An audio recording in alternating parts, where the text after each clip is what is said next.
E aí, tudo certo? Esqueça aquele herói bonzinho que perdoa todo mundo. Aqui a pegada é outra. Depois de ser traído por aqueles que ele chamava de aliados, ele voltou das cinzas com um único objetivo: vingança. Ele não quer salvar o mundo, ele quer que os traidores implorem por misericórdia. Se você curte um protagonista frio e calculista, esse aqui vai te prender do início ao fim. Neste mundo, a magia não trouxe apenas monstros e covis demoníacos. Ela forjou os despertos, humanos dotados de poderes capazes de desafiar o impossível. No centro do caos, Belphegor, um rei demônio de classe SSS e mestre dos 5 elementos, encara o grupo mais temido do planeta, o Esquadrão Divino. Bai Yi lidera essa elite há 10 anos. Sob um grito de guerra, o rei demônio ordena o avanço de suas legiões, mas o esquadrão tem um propósito maior: aniquilar os covis sob as ordens diretas dos deuses, os seres supremos deste mundo. Sem hesitar, Bai Yi avança. Aquele era o 100º covil de alto nível que enfrentavam juntos, e a sincronia era absoluta. He-Le, a assassina relâmpago, corta as hordas de monstros como se fossem névoa. Apesar de ser uma missão nível L, o ápice da dificuldade mundial, o grupo se move com fluidez. Logo atrás, o mago Han Xiaolin conjura seu mundo glacial, congelando o cenário e abrindo caminho para o capitão. Com um brilho amarelo intenso, Bai Yi se projeta diante de Belphegor. Era o último embate antes das férias. Lucien, o suporte da equipe, ativa sua chuva estelar, bufando o capitão com 200% de força e o dobro de velocidade. Sob uma pressão gravitacional esmagadora, Bai Yi utiliza sua técnica suprema, a aniquilação dos 12 domínios. Em um flash dourado, o rei demônio é simplesmente apagado da existência. Han Xiaolin reclama da facilidade, enquanto He-Le já brinca sobre encontrar o próximo desafio. No entanto, Lucien sente que algo está errado e questiona o capitão. Não foi fácil demais?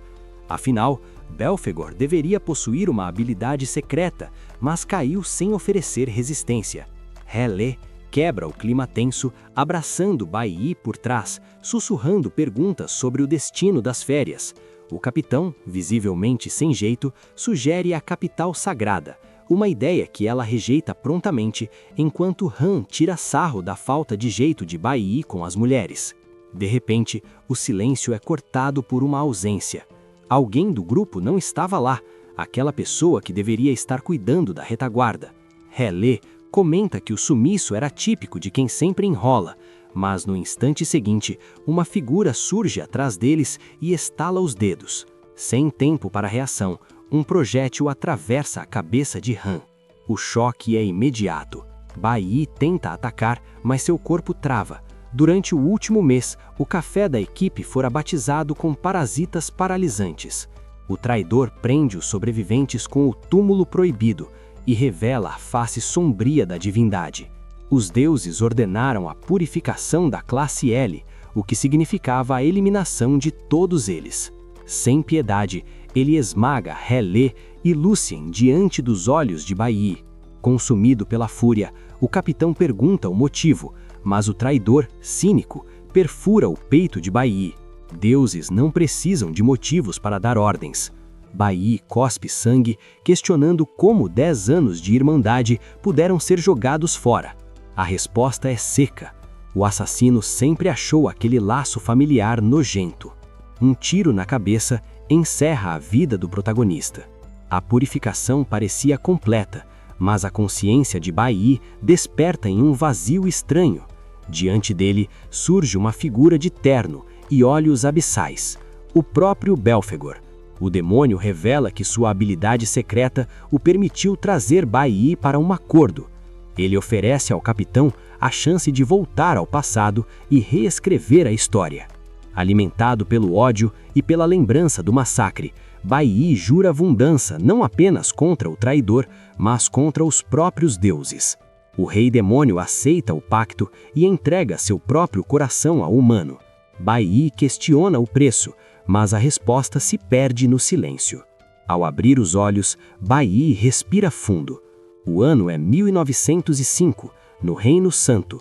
Ele está de volta à escola de despertos, encarando sua antiga professora do ensino fundamental.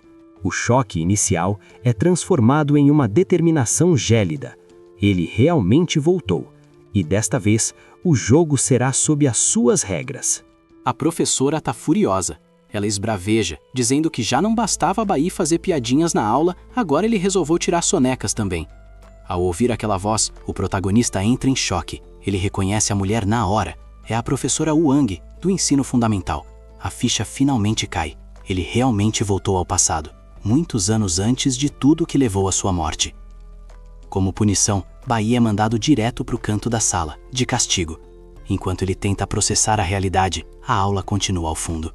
Wang explica que o mundo é movido por 5 elementos: raio, flor, nuvem, núcleo e estelar. Ela reforça a regra de ouro. Cada pessoa só pode carregar um único elemento no corpo, usando seu próprio poder, o raro elemento nuvem como exemplo. Ela detalha que dependendo da fusão com o organismo, os poderes se dividem em combate, utilidade ou especial. É a mistura desses elementos com essas funções que cria as classes que todos conhecem. Para ilustrar, ela cita o grupo mais forte da escola, formado por um mago estelar, um guerreiro nuvem, um bardo de núcleo e um assassino do trovão. O aviso final é sombrio. Como despertos, eles já estão acima da média mundial, mas o verdadeiro desafio está nos níveis de poder, que variam entre poeira, vagalume, abismo e o lendário luz celeste. O silêncio toma conta da sala. Todos sabem que o resultado desse despertar define quem você é para o resto da vida. E só existe uma chance. Na cena seguinte, Bai já está no local do exame. Ele sente o peso da nostalgia ao pisar ali depois de tantas batalhas na capital sagrada. Mas o clima de paz dura pouco. Um grupo de valentões está humilhando um aluno na fila. O líder é Hong, um assassino estelar de classe E. Bai observa tudo de longe, em silêncio. A professora Wang tenta intervir, mas Hong nem se abala. Com um sorriso cínico, ele avisa para ela não se meter e joga na cara que só não a demitiu da escola porque não quis. Antes de sair, ele percebe que Bai não tirou os olhos dele. Hong empurra o protagonista com força e zomba, dizendo que ele vai passar vergonha no exame. Com a confusão resolvida, Wang organiza a turma e pede calma. O processo de despertar pode ser perigoso. Na fila, Bai reflete sobre os 2 caminhos, o despertar natural ou o artificial, feito em salas de alta tecnologia, que levam a adrenalina do corpo ao limite para forçar a saída do poder. Finalmente chega a vez dele. A professora avisa que não pode haver distrações. Bai caminha para a sala e confirma: não haverá distrações desta vez. Na vida passada, ele despertou como um simples guerreiro de núcleo de nível poeira, o mais baixo de todos. Foram anos de sofrimento e sacrifício até conseguir, já no fim da vida, atingir o nível S. Agora ele se pergunta o que o destino reservou para essa nova chance. Assim que ele entra na sala, o ambiente enlouquece. O sistema reage de forma violenta e uma mensagem de erro brilha nos monitores. O scanner detecta algo impossível. Dentro do corpo do protagonista, os 5 elementos estão presentes ao mesmo tempo. Sem aviso, o sistema entra em colapso e ativa um protocolo secreto: o despertar infinito.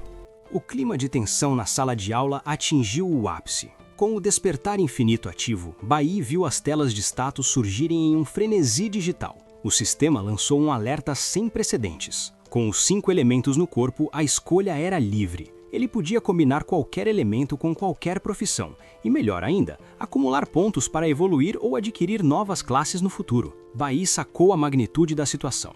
Elemento, qualidade, classe, ele tinha o controle total de todos os parâmetros. Esse era o verdadeiro trunfo que o Rei Demônio entregou a ele antes da viagem no tempo. O sistema pediu cautela na escolha, mas o protagonista apenas sorriu com a confiança de quem já sabe exatamente o que quer. Do lado de fora, a galera já estava impaciente com a demora. Assim que ele pisou fora da sala, a professora Huang quis saber logo o resultado. Com uma calma irritante, Bai soltou a bomba. Disse que o resultado foi uma decepção e que despertou como um simples guerreiro de núcleo de qualidade poeira. Tecnicamente, a pior combinação que alguém poderia ter. A professora murchou na hora, mas tentou manter o profissionalismo, dizendo que até quem começa no nível poeira pode se tornar incrível. Ela mandou ele descansar, mas no canto da sala, o valentão Hong não perdeu a chance de zombar. Ele começou a dizer que discursos motivacionais não servem para nada em um mundo cruel e que os deuses escolhem a dedo quem nasce para pisar e quem nasce para ser pisado. Ao ouvir a menção aos deuses que o haviam traído, o sangue de Bai começou a ferver. Hong continuou o esculacho, afirmando que o destino do protagonista estava selado como um lixo sem chance de subir de vida. Foi aí que Bai interrompeu. Isso não é verdade. Puto por ser contestado, Hong ativou suas habilidades de desperto e partiu para cima, jurando que ia matar Bai ali mesmo. Só que, sem nem mudar a expressão, o protagonista defendeu o golpe com uma precisão cirúrgica. O valentão não entendeu nada e, em um movimento rápido, foi arremessado a metros de distância, cuspindo sangue ao atingir o solo. O choque foi geral na sala. Ninguém entendia como um classe baixa tinha acabado com um oponente teoricamente superior. No deboche, Bai revelou que ele mesmo escolheu aquela profissão e que ainda estava pegando o jeito. Se levantando com dificuldade, Hong gritou que foi pura sorte e começou a se gabar da sua classe de qualidade abismo. Mas a professora Huang não caiu nessa. Ela percebeu que aquela defesa não teve nada de sorte. Foi uma técnica de elite executada com uma maestria que nem profissionais com 10 anos de estrada conseguem ter. Ela se perguntava, como um novato tinha tanta habilidade? Perdendo a estribeira, o assassino estelar apelou. Sacou uma adaga que dava um bônus de 30 pontos em ataque e velocidade. Hong gritou que ia fazer Bai implorar pela vida na frente de todo mundo. Enquanto a fúria do valentão transbordava, o protagonista apenas refletia sobre seu plano. Tinha um motivo real para ele ter escolhido a classe mais fraca. Ele queria provar o quanto as pessoas estão erradas ao definirem o valor de alguém pelo nascimento. Diante da ameaça, ele apenas deu aquele leve sorriso de canto. O clima pesou de vez.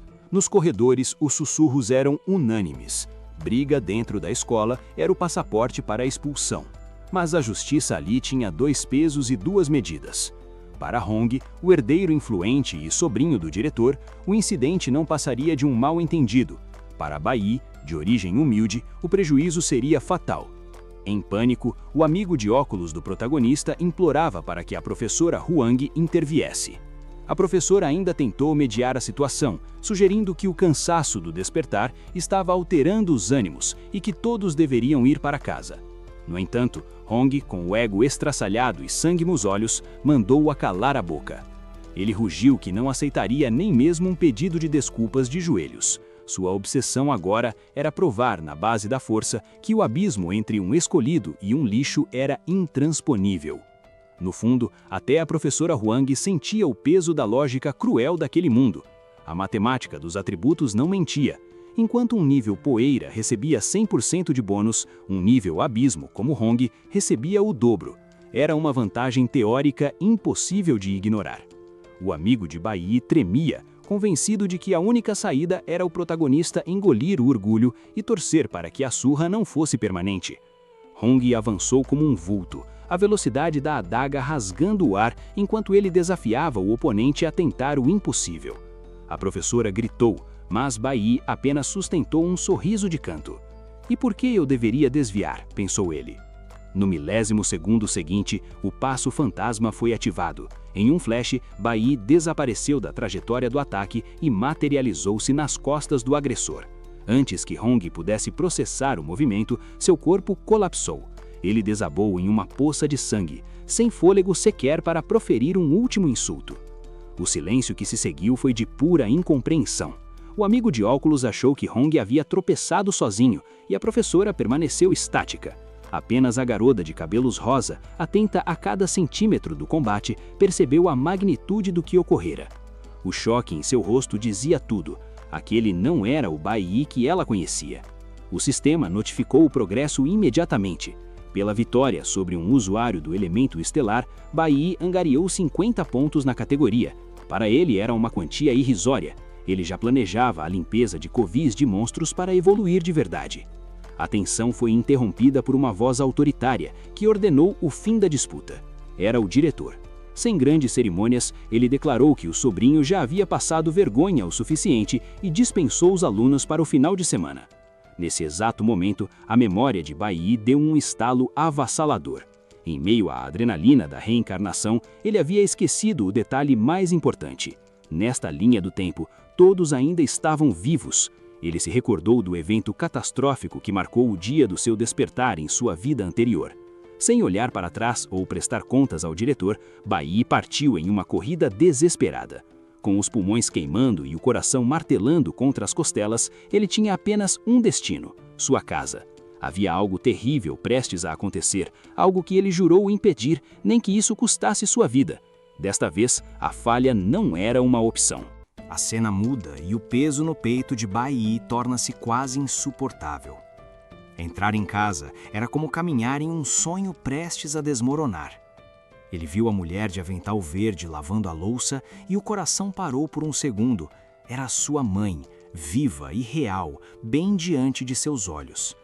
Em linguagem de sinais, ela comunicou com doçura que havia preparado o prato favorito dele, macarrão apimentado. Baí, lutando contra o nó na garganta, insistiu que hoje queria comer peixe.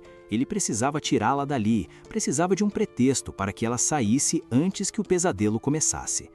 Ela acabou cedendo, mas no momento em que o protagonista tentou acompanhá-la, o clima na sala congelou.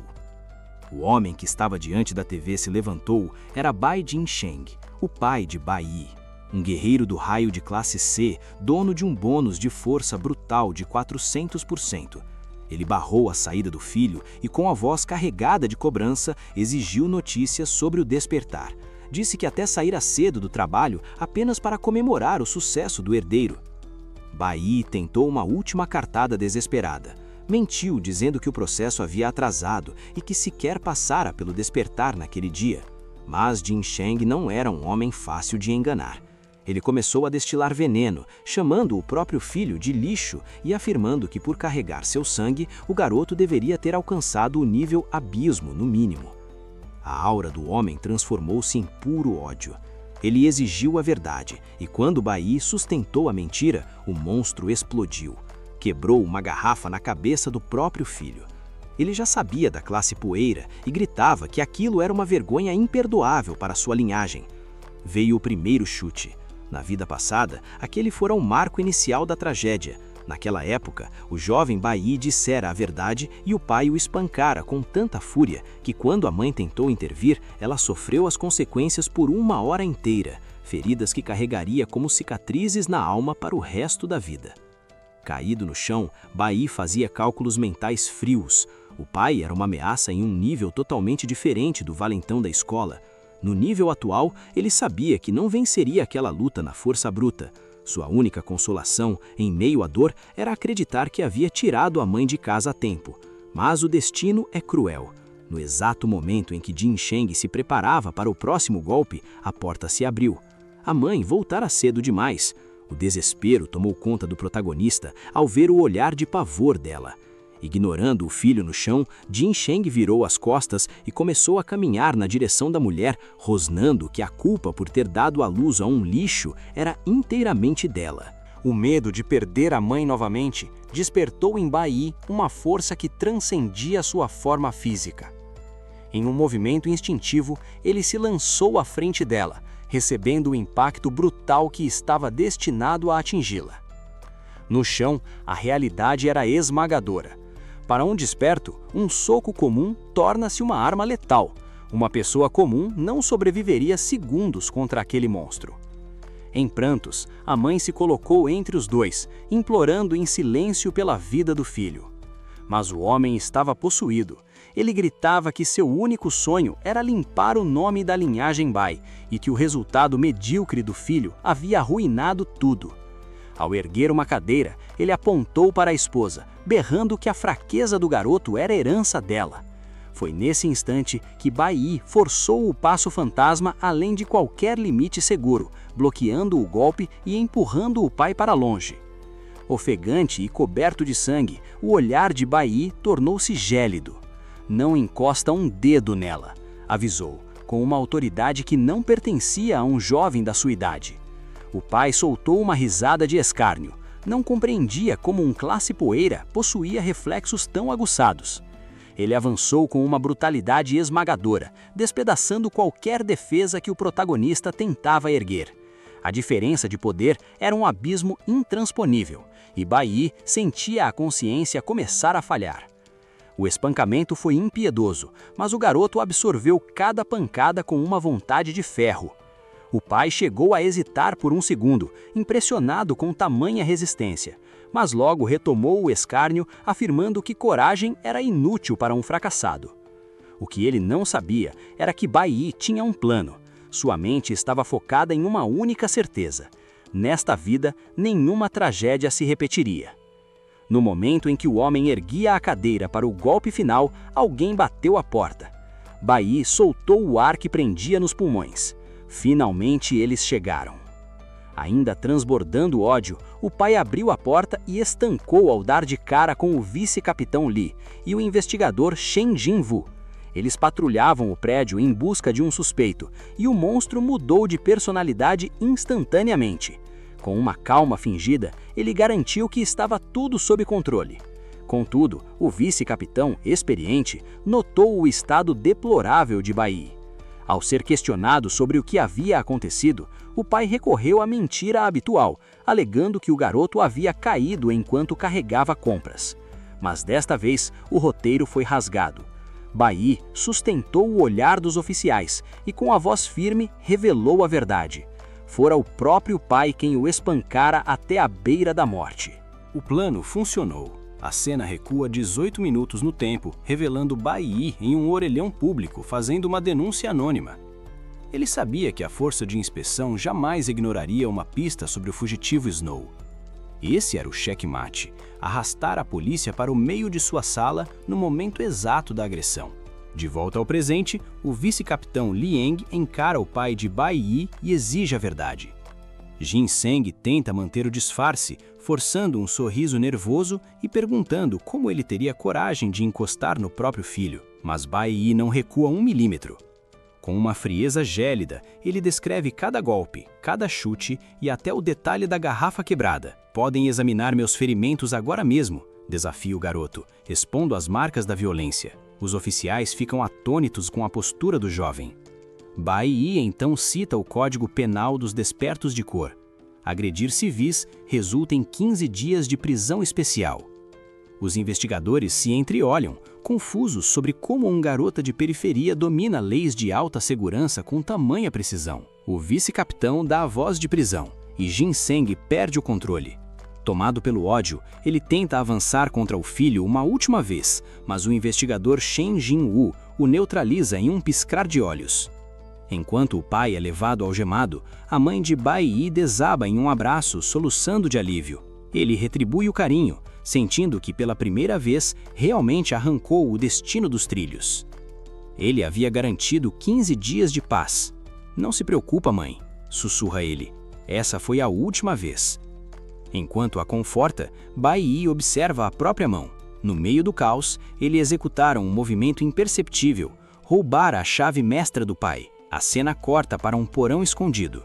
Bai Yi abre um cofre pesado e lá dentro reluz uma adaga de aura sinistra.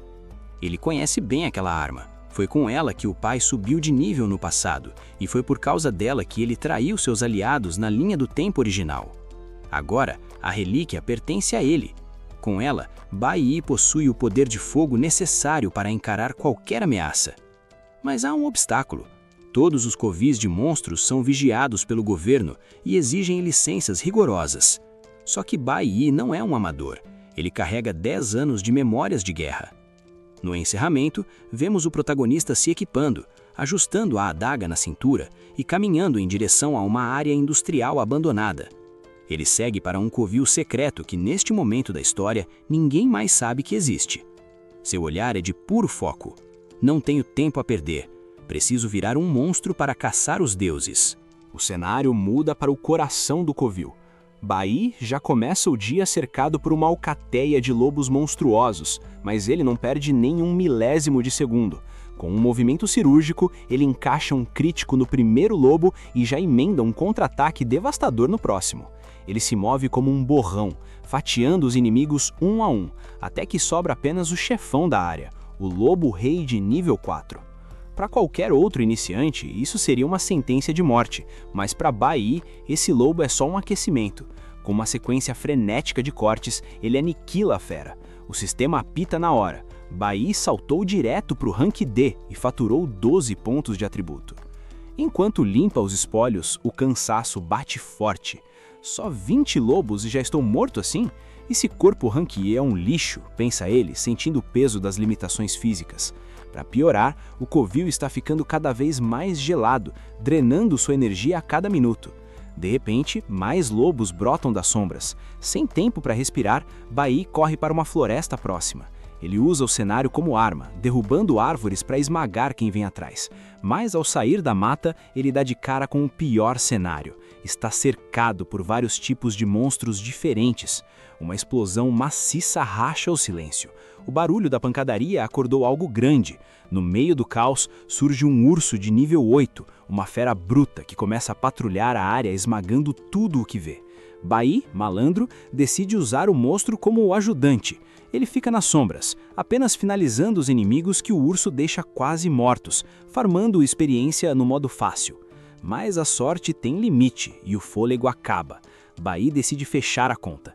Ele crava a adaga no chão com toda a força, usando o impacto dos ataques do urso para gerar uma onda de choque que limpa o resto dos monstros.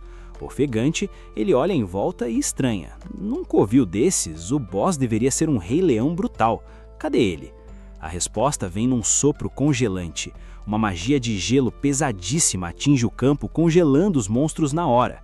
Bai desvia por um tris, mas acaba encurralado na beira de um precipício. O frio começa a paralisar suas pernas e, das sombras, o verdadeiro boss se revela. Um feiticeiro demoníaco de nível 11. Bai arregala os olhos, incrédulo. Um boss com consciência e inteligência para armar emboscada num covil de nível baixo? Isso é impossível.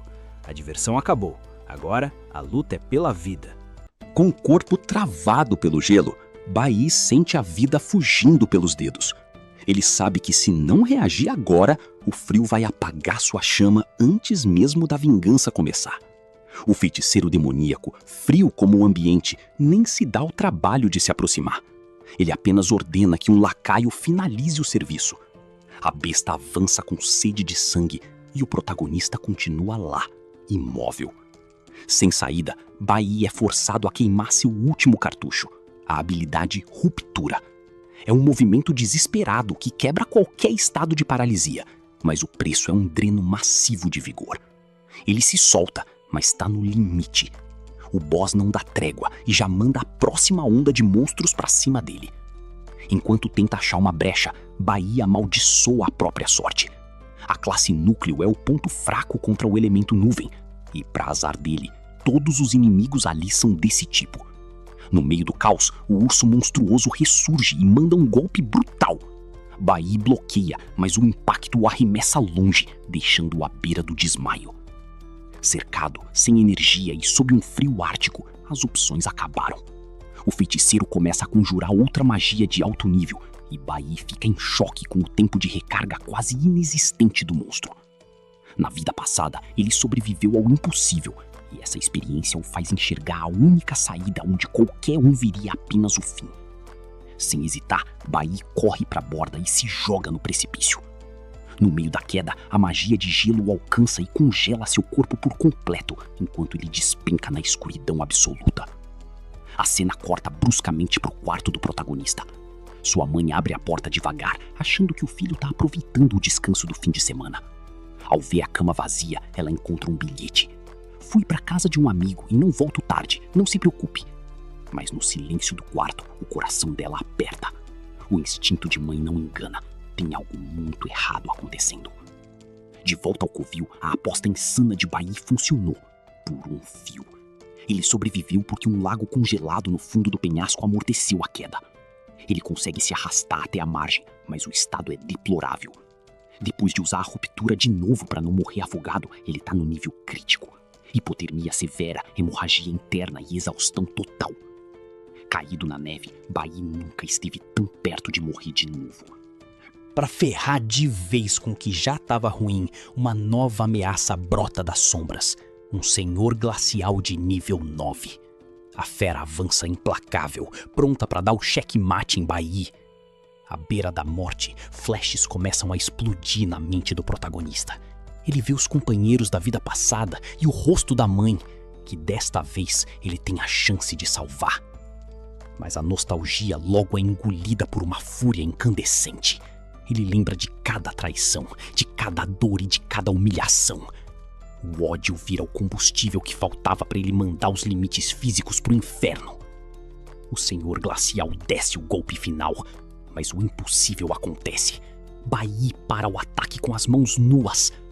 Encarando a criatura com olhos mais frios que o próprio gelo, ele avisa: eu já experimentei a morte antes e não vou deixar isso acontecer de novo. Num surto de força bruta, ele acerta uma joelhada tão violenta que explode as duas presas do monstro e o arremessa para longe. De repente, uma aura dourada explode ao redor dele.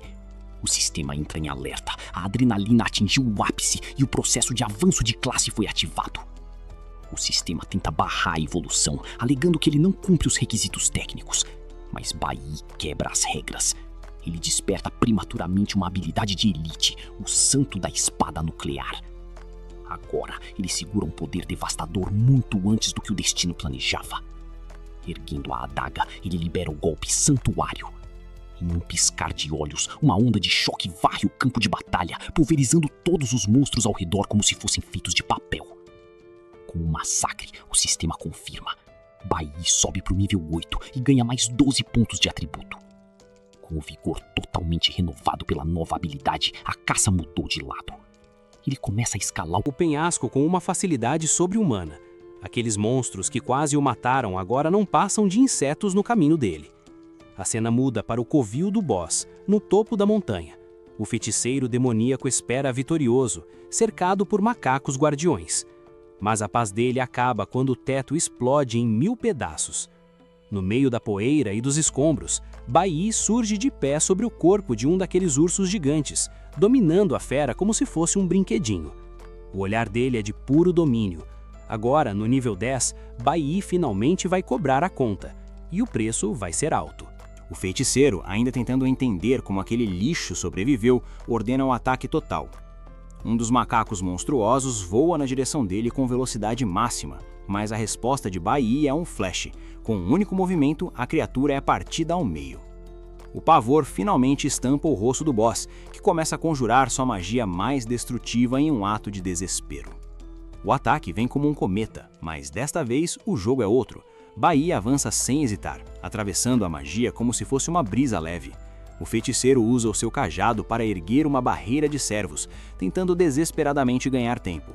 Inútil. Usando o passo fantasma, Bai corta a distância em um borrão.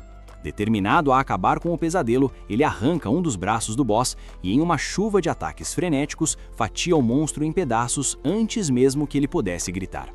Com a queda do boss, o sistema apita. A energia do tipo nuvem atingiu o limite. No calor da batalha, Bai quase esqueceu do maior presente que o Rei Demônio lhe deu, a capacidade de ter múltiplas profissões. De repente, um brilho vermelho intenso, cor de sangue, explode ao redor do protagonista.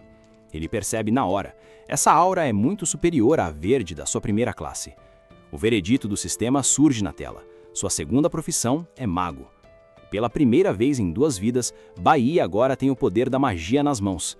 Ele recolhe os itens raros deixados pelo feiticeiro e testa seus novos feitiços, sentindo uma versatilidade que nunca teve no passado. Ele não é mais apenas um guerreiro, ele é um exército de um homem só. A cena corta para o apartamento de Bai. O relógio não para e sua mãe está em frangalhos, sem notícias há horas. Quando a porta finalmente range, Bai entra calmamente pedindo desculpas pela demora e carregando sacolas de compras para disfarçar onde esteve. A mãe o envolve em um abraço desesperado, chorando de alívio e medo. Mas Bai, com o olhar de quem já enfrentou deuses e demônios, pede que se acalme. Ele não é mais o garoto que precisava ser protegido. Mãe, escuta, diz ele com uma firmeza nova. Ele tem uma proposta que vai tirar os dois daquela vida de miséria e medo para sempre. A cena muda para o balcão de um negociante loiro que examina uma pedra mágica vermelha com olhos gananciosos. Com aquele sorrisinho de quem quer passar a perna, ele oferece míseras 800 moedas pelo item. Mas Bai não é nenhum novato. Ele rebate na hora, com a voz seca, afirmando que a pedra vale 8.000. O homem quase engasga de indignação, mas o protagonista é implacável. É pegar ou largar. Depois de uma negociação tensa, Bai fecha a venda por 7.000 cada unidade. Na vida passada, ele conviveu com os mercadores mais astutos do mundo, e esse conhecimento agora vale ouro. Com o bolso cheio, ele finalmente cumpre a promessa: dar à mãe o conforto e a paz que o destino lhe roubou na linha do tempo original. Vemos os dois no novo apartamento da família. Enquanto a mãe se maravilha com o luxo e a vista do lugar, Bai observa tudo em silêncio, jurando que esse é só o começo. Mais tarde, ele aparece lapidando uma pedra mágica sozinho. Ele sabe que por mais que tenha evoluído rápido, ainda está longe do poder necessário para enfrentar os monstros que virão. O dia amanhece e Bai se acorda no susto, atrasado. A mãe, por puro carinho, não teve coragem de acordá-lo de um sono que ele não tinha há anos. De repente, ela pergunta o que ele quer ganhar de presente. Ele estranha, e ela lembra com um sorriso. A próxima sexta-feira é o aniversário dele. O rapaz é atingido por um misto de surpresa e melancolia. Na outra vida, após perder a mãe, ele virou uma máquina de guerra e esqueceu o que era viver. Olhando para ela agora, ele percebe que o maior presente já está em suas mãos. Mas o olhar logo gela novamente. É hora de focar no próximo alvo: encontrar e destruir quem o matou. De volta à escola, o professor anuncia o treinamento para o combate simulado. Ele lembra que a instituição é um braço da Guilda Divina e que a elite estará de olho em cada movimento. Essa batalha é a avaliação final, e os melhores garantem vaga na jornada de treinamento com os veteranos do nível avançado. Bai sente o peso daquela informação. Foi no país sagrado que ele encontrou seu mestre, e também o traidor que dizimou seu esquadrão no futuro. Ele sabe que o caminho mais curto até o pescoço do inimigo é brilhar nessa competição. O professor ordena que todos comecem o condicionamento na sala de gravidade. Mas para o choque geral, Bai dá um passo à frente e declara: "Eu não quero usar essa sala de treino." Por que um mestre de regressão recusaria a melhor sala de treinamento da escola? O Bai sabe de algo que ninguém mais percebeu, e o show que ele vai dar nesse simulado vai mudar o rumo da Guilda Divina. Se você não quer perder o momento em que ele revela seu verdadeiro poder, clica no vídeo ao lado e continue acompanhando. A verdadeira caçada começa agora.